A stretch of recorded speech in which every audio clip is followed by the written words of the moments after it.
Hey everybody, we're here again once again for our wonderful take-home wine dinner, the pairing and sharing, with my good friend That's right. Heidi from Side Dish Catering. Now, Side Dish Catering. So if you hear us say Side Dish, that means Heidi. And we have a wonderful trip to France for you this month. So Heidi, tell us about what you were thinking and what we got here on this first. So first I did a pate, so it's made with pork because I love pork. Mm-hmm. And then I made a whole grain mustard. I got to go to Dijon and learn to make mustard a little bit. So this is a homemade mustard. And But of course. It is not very bon. And then traditionally you have it with a little sweet and sour pickle. So that's what I have. And then some fresh bread. So it's simple. Just put it out, let it warm up a little bit. Don't need it cold out of the refrigerator. Okay. And then enjoy. Well, I paired with this today. You know, one of the things I hear from people all the time is, why don't you do more reds? Why don't you do more whites? Well, I try to pair the wines to match with the food that you prepare, and this is the one I really want to do with this. This actually comes from an area not too far from Dijon.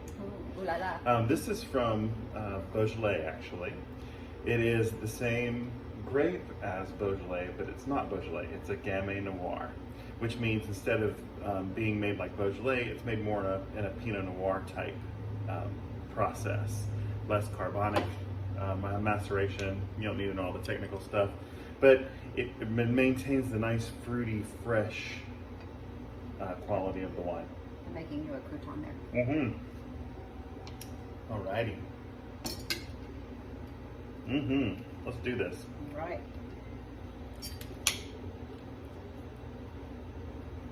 So people think pate's too fancy to have, but You it's forgot really, napkins.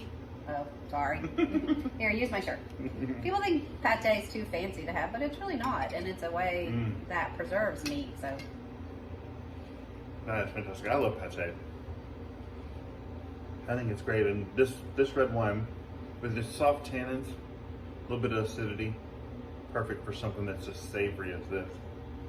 it's good together. Mm-hmm. That's it with the pickle, because sometimes pickles screw it up. Mm-hmm. Excellent. Good job. Course number 2.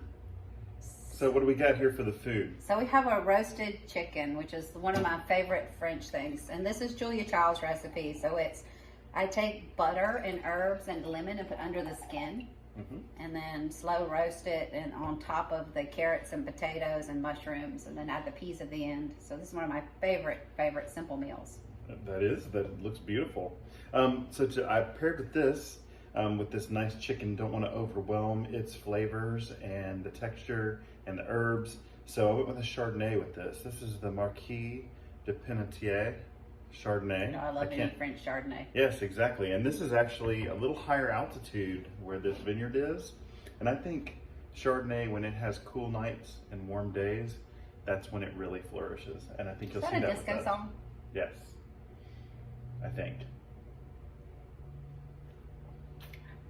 Oh, that's nice. See, It's nice, really clean, light. crisp. So let's see how it does with the delicious chicken you made here. You know, when it comes to chicken, I'm a leg and thigh man. All the way because of the flavor. That's really good. Mm-hmm. I'm gonna try one of these little roasted mushrooms too, because that earthiness will go well with the acidity of the No, wine. I'm the carrot person.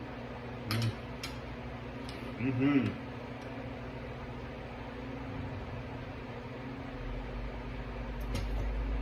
Delicious together. Mm-hmm. Perfect. Should we say ooh la la? Yeah, ooh la la. Voila. For course 3, we have some champagne. So I wanted to do a quick tutorial on how to open champagne. The other night I was at a party where 2 people shot corks across the room. So You'll lose an eye that way. that's true. The phone's gonna ring while I'm doing this anyway. Well, first thing you do is you locate this little twist tie on the cork. Once you expose this and open it up, do not let your hand off the top of this cage. As soon as you loosen this, there's enough pressure to actually release that cork completely from the bottle. So make sure you keep a secure hand on it. You can use a towel if you want to. That's often a good idea. So just to keep my fingers on it and stuff, remove the foil and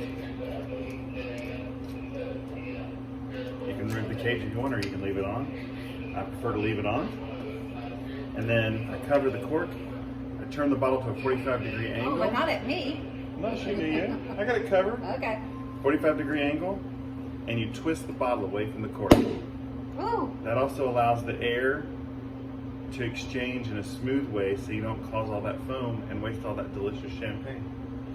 No, So, champagne is my favorite pain. it is. It's the best pain of all. So, Heidi, what have you got prepared for this? So, a traditional French spring afternoon dessert. So we have a brie with a fig compote on top. So it's figs and orange. And then I tell you to put it in the oven just for a second. Don't turn the oven on, but just so it warms up a little bit. Well, I love brie. This is exactly my kind of like, this is like the perfect dessert for me. Because most desserts are too sweet. This is like really awesome. So, even though the phone's just ringing away because we're the only ones in the store this morning, we're going to enjoy our little dessert here. Get a little brie. Well, you say I always throw you with some of my desserts too. So I had just the fig, and I said, I'm going to add the orange to it to really mess with Brandon. Yeah, of course. So this is a really nice young camembert brie.